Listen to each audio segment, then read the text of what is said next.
एक सज्जन थे।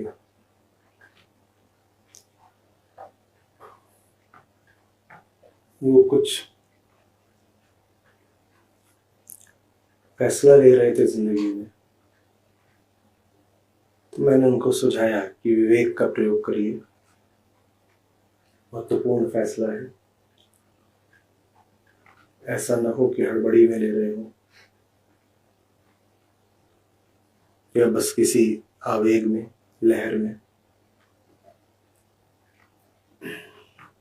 तो उसी दिन या उससे एक दो दिन पहले अष्टावक्र गीता के उस श्लोक पर चर्चा हुई थी, वो भी थे। बोले अभी आपने कहा था कि विवेक की कोई जरूरत नहीं होती।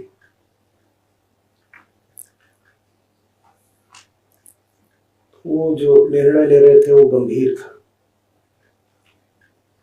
लेकिन मैं हंस पड़ा।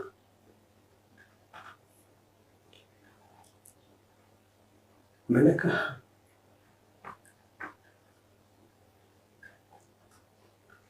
कि अहंकार एकदम गजब होता है।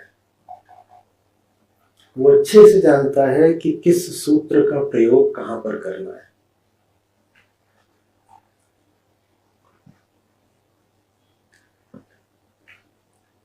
जहां उसका कोई विशेष स्वार्थ नहीं होता,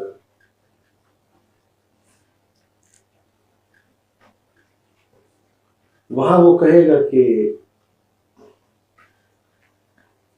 मैं पूरे विवेक का प्रयोग करूंगा। विवेक माने क्या होता है? जानना कि आत्मिक क्या है और अनात्मिक क्या है। ठीक, इसे विवेक कहते हैं। शंकराचार्य कहते हैं नित्य अनित्य भेद, यही विवेक।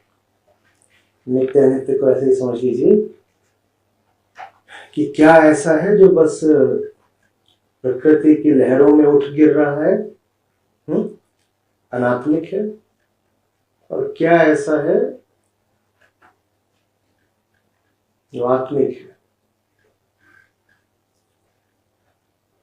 समय के पार ले जाने की क्षमता रखता है। ये अंतर कर पाने को विवेक कहते हैं।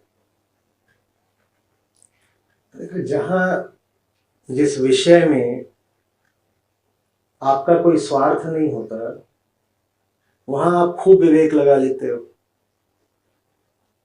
एकदम निष्पक्ष होकर के। और जहां आपकी रुचि होती है,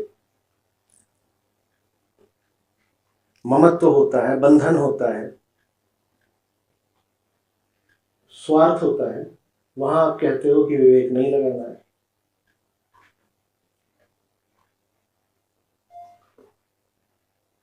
विवेक से छूट हर विषय को नहीं मिल जानी है। विवेक का प्रयोग उसके ऊपर नहीं करना जिसके जीवन में होने से आपकी विवेक की क्षमता बढ़ी हो।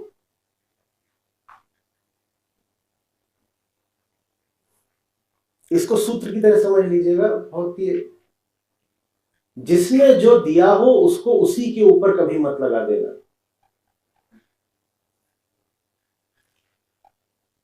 बाकी सब पर तो तुम्हें विवेक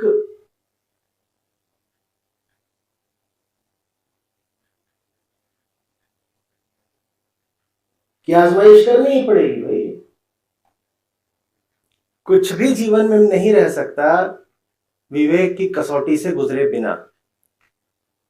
सबको जांचना परखना पड़ेगा।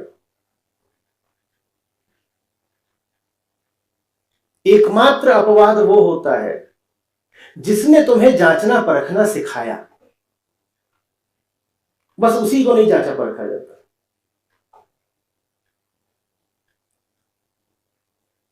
हम उल्टा करते हैं। जो आपके जीवन में विवेक ला रहा हो, प्रकाश ला रहा हो,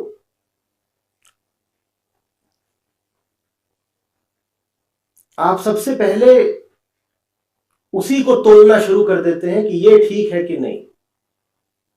कल हम बात कर रहे थे ना, न्यायाधीश कौन है?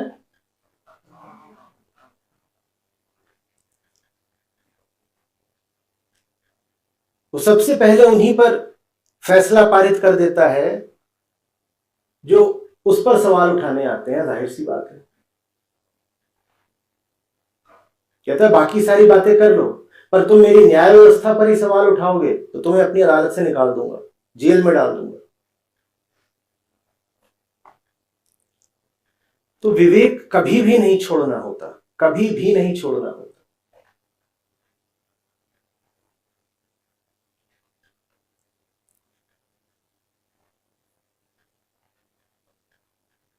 बस वहां विवेक मत लगाने लग जाना जहां से विवेक का तुम्हारे लिए उद्गम ही है, जहां से विवेक मिला और कारण है उसका।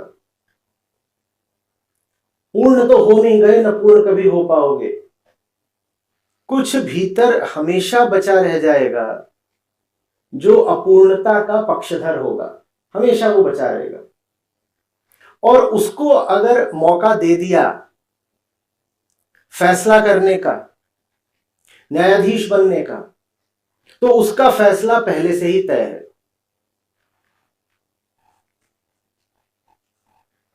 समझ में आ रही? उसका फैसला यह होगा कि जो अविवेक को कम कर रहा है जीवन से, हम बड़े विवेकपूर्ण ढंग से निर्णय देते हैं कि उसको निकाल दो। हम विवेकी बनकर निर्णय देते हैं कि जिसने जीवन से अविवेक को कम करा हो उसको निकाल दो। तो इसलिए उसको किसी तराजू पर नहीं तोलना है। बात यहां पर सम्मान की, मान मर्यादा की, नैतिकता की नहीं है कि अरे वो तो बड़े पूजनीय हैं, आदरणीय हैं, उन्होंने हमको विवेक सिखाया तो हम विवेक का इस्तेमाल उन पर ही कैसे कर सकते हैं। ये नहीं है तर्क। अध्यात्म किसी प्रकार की नैतिकता, शालीनता, मर्यादा का पालन नहीं करता, बिल्कुल नहीं करता। अध्यात्म में एक ही मर्यादा होती है, क्या? सच है उसके सामने झुक जाते हैं और वहां कोई मर्यादा चलती ही नहीं है। जहां से विवेक आ रहा है उसी के ऊपर अगर विवेक का इस्तेमाल करने लग गए तो नतीजा बस एक आना है। क्या? नहीं नहीं, रिश्ता गड़बड़ है, रिश्ता तोड़ दो। जहां से विवेक आ रहा है अगर उसे परखना भी है तो उसे कैसे परखेंगे? कल बात करी थी, स्वयं को परखेंगे कि हमें लाभ हो रहा है कि नहीं हो रहा है। तुम्हें लाभ हो रहा है तो आगे बढ़ते रहो, जो तुम्हें लाभ दे रहा है उसको मत परखो, जिसको लाभ हो रहा है उसको परखो। अगर उसको लाभ हो रहा है तो सब अच्छा है ना।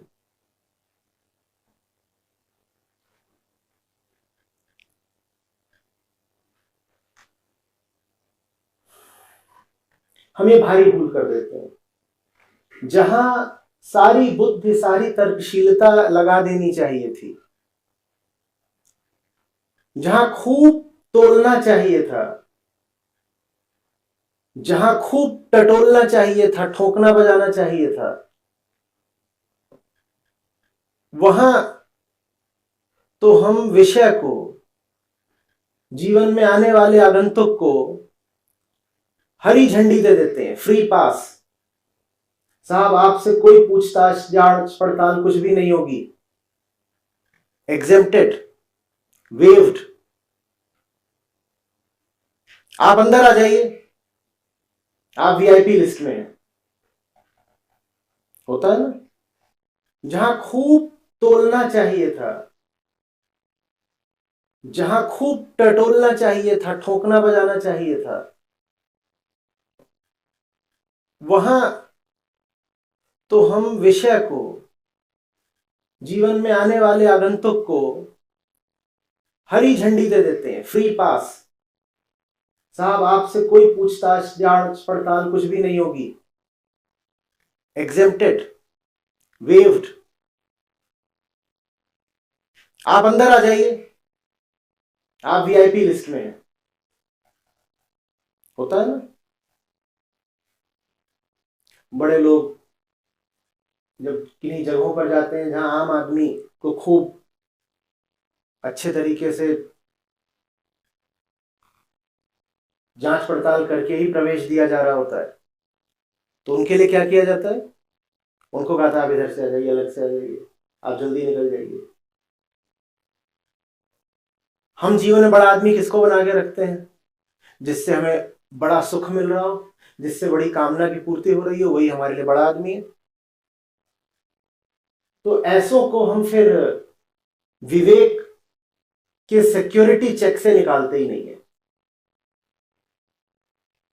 एयरपोर्ट पर होता है ना सिक्योरिटी चेक, वहां सब उतरवा लेते हैं, बेल्ट भी उतार दो, टोपा भी उतार दो, बैग भी खोल दो, सब खोल दो। पर जो हमारे प्रिय होते हैं उनको हम कहते हैं कुछ मत खोलो, तुम तो अच्छे हो, अपने हो, भले हो,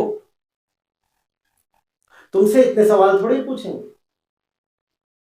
तुम आ जाओ। और वो मुस्कुरा के आ जाते हैं। जिनकी जांच पड़ताल तहकीकात की सबसे ज्यादा जरूरत थी, उनसे हम कोई सवाल नहीं पूछते और बस उन्हें प्रवेश दे देते हैं। ठीक, ये हमारा उल्टा चलता है गणित। और जो हमें दुख दे रहा होता है उससे सवाल पे सवाल, कड़े से कड़े सवाल।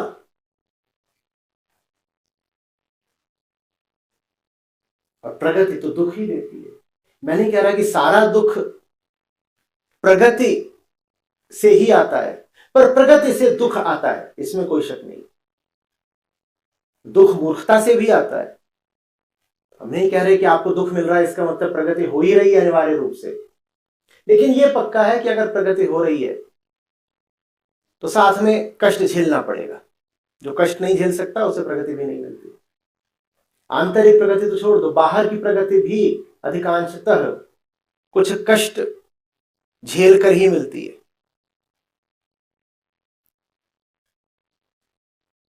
हम सुख दुख केंद्रित लोग हैं। हमें जीवन में सच नहीं चाहिए, हमें सुख चाहिए। तो जो हमें सुख दे रहा होता है, चाहे वो जैसा सुख हो, उसको क्या कह देते हैं? नहीं साहब, आपके लिए ना कोई कतार है, ना कोई सुरक्षा जांच है, आपको विवेक के स्कैनर से गुजरने की जरूरत ही नहीं है, आप इधर आ जाइए।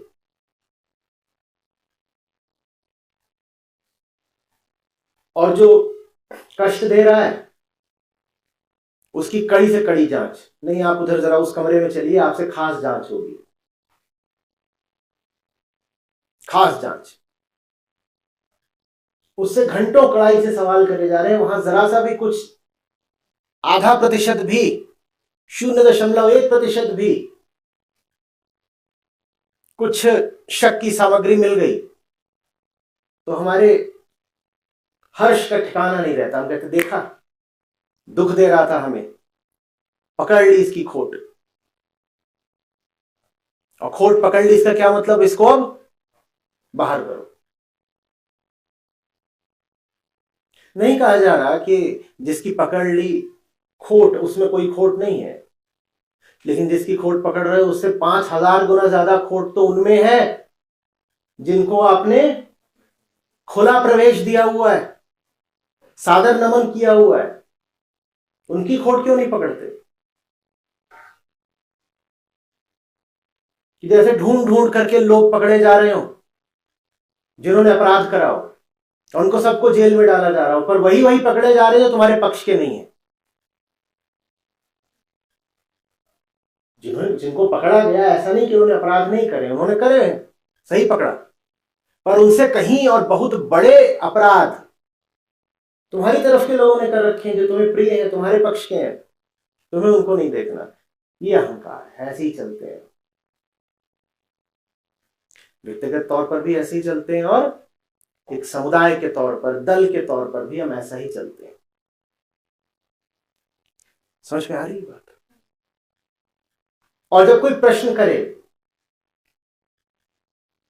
कि क्यों इतना सवाल जवाब कर रहे हो, यहां क्यों इतनी कड़ाई है, यहां क्यों कह रहे हो कि नहीं अभी हमें आश्वस्ति नहीं हुई, अभी हम और जांच पड़ताल करेंगे? तो आप कहते हो क्यों, विवेक का कोई स्थान नहीं है? अरे जब अभी हमें पूरे तरीके से भरोसा नहीं आ रहा तो नहीं आ रहा, अभी हम और जांचेंगे परखेंगे। ये आपने ठीक कहा, पर उतना ही जांचते परखते उनको क्यों नहीं हो जिनको जीवन में बड़ी ममता से, बड़े आग्रह से, बड़े स्वार्थ से स्थान दे रखा है। समझ में आ रही है?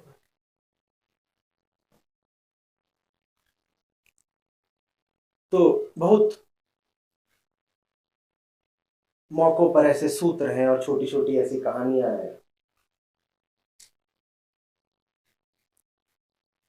गुरु शिष्य की कहानी है कि गुरु शिष्य को जैन की तरफ से है, तो वहां जैन और मार्शल आर्ट्स का बड़ा रिश्ता रहता है। तो गुरु ने शिष्य को बिल्कुल पारंगत कर दिया किसी मार्शल आर्ट में। मार्शल आर्ट्स, जूडो, ताइक्वांडो, ये सब उधर से ही आए हैं। शिष्य बिल्कुल अकड़ के खड़ा हो गया। कई साल की साधना करी और अब मुझसे बड़ा लड़ाका कोई नहीं है। और गुरु की उम्र भी अब बढ़ चली थी। तो एक दिन शिष्य जाकर के गुरु से कहता है, देखिए गुरु जी, आपका बड़ा नाम है, एक समय पर आप एक अच्छे फाइटर थे, मैं चाहता हूं आप खुद अपने मुंह से अपने शब्दों में घोषित कर दें कि अब इस इलाके का सर्वश्रेष्ठ लड़ाका मैं हूं। तो गुरु जी कुछ नहीं बोलते, चुप बैठे। द मास्टर वो चुप बैठा। तो चला गया। फिर कुछ दिन बाद आया, बोला कि मैं आपसे आग्रह करके कह रहा हूं कि आप ऐसी घोषणा कर दें। तो बोले नहीं, मैं नहीं करूंगा। तो बोला नहीं करेंगे तो बता दीजिए कि अभी कौन बचा है हराने के लिए, मैं उसको हरा देता हूं, फिर आप कर दीजिए। तो फिर चुप हो गए मास्टर। तो चला गया। फिर आता है, बोलता साफ साफ बता दीजिए ना कि कौन है जो अभी हराने के लिए बचा है, हरा देता हूं। सब कुछ जो सिखाने लायक था आपने सिखा दिया, जिस जिसको हराना था मैंने हरा दिया, सब कुछ तो मैंने सीखा हुआ है, कुछ अब बचा ही नहीं है मेरे पास। वो फिर कुछ नहीं बोलते। अब जब इस बार फिर कुछ नहीं बोलते तो गुस्सा आ जाता है। वो गुस्सा आ जाता है और गुरु पर ही आक्रमण कर देता है, वो जो भी उसने किया होगा। तो कहानी कहती है कि वो बैठे बैठे जैसे ही उन पर वो हाथ चलाता है, वो बिल्कुल उछल कर खड़े होते हैं और खट से उसको धराशायी कर देते हैं। बोलते कहा था ना कि अभी कोई बचा है, सबको नहीं हरा दिया तुमने।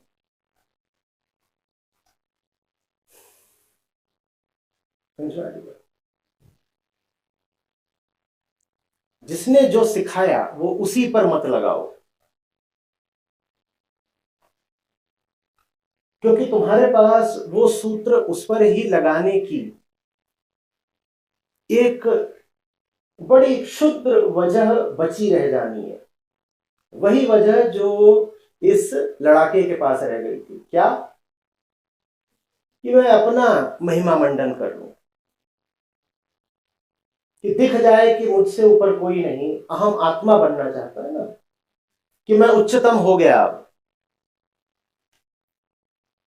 मुझे अब सीखने की कोई जरूरत बची नहीं है। अगर सिखाने वाला अभी भी श्रेष्ठ है आपसे, तो फिर सीखने की जरूरत बची हुई है ना, बची है ना। और सीखने की जरूरत अगर बची है तो अभी परहेज भी करने पड़ेंगे, विनय भी रखना पड़ेगा, नमित भी रहना पड़ेगा। इन सब में कामना कष्ट पाती है। परहेज करो तो कामना को कैसा लगता है? कामना तो चाहती है कि हम बिल्कुल तनकर खड़े हो जाएं कि अब हम जान गए, सब कुछ सीख गए, उच्चतम पायदान पर पहुंच गए। अभी कोई सिखाने वाला बचा हुआ है, ये बात सीखने वाले के लिए कष्टप्रद होती है, क्योंकि अगर अभी कोई सिखाने वाला बचा हुआ है तो माने अभी कुछ सीखना बाकी है, और अगर अभी कुछ सीखना बाकी है तो कामनाओं को अभी उड़ान नहीं दे सकते। जिसको सीखना है उसे तो अनुशासन में रहना पड़ेगा, जिसे सीखना है उसे तो परहेज करना पड़ेगा। कामना को बुरा लगता है परहेज, अनुशासन, बंधन। तो कामना कहती है कि हम ये साबित कर देते हैं कि जिसने सिखाया अब वो हमसे नीचे हो गया। अगर हमसे नीचे हो गया तो हम ही श्रेष्ठ हो गए। हम ही जब श्रेष्ठ हो गए तो हमें फिर किसी भी तरह के अनुशासन वगैरह की जरूरत अब बची नहीं है। ये नहीं करना है, और ये खूब करा गया है। वही बात आज हमें ज्ञानी जन समझाने वाले हैं। द्वैत नहीं, द्वंद नहीं, स्वयं में विश्रांत है। मुक्त है वो ऋषि है, जगत का कल्याण है। द्वैत नहीं, द्वंद नहीं, स्वयं में विश्रांत है। मुक्त है वो ऋषि है, जगत का कल्याण है। द्वैत नहीं, द्वंद नहीं, स्वयं में विश्रांत है। मुक्त है वो ऋषि है, जगत का कल्याण है। द्वैत नहीं, द्वंद नहीं, स्वयं में विश्रांत है। मुक्त है वो ऋषि है, जगत का कल्याण है।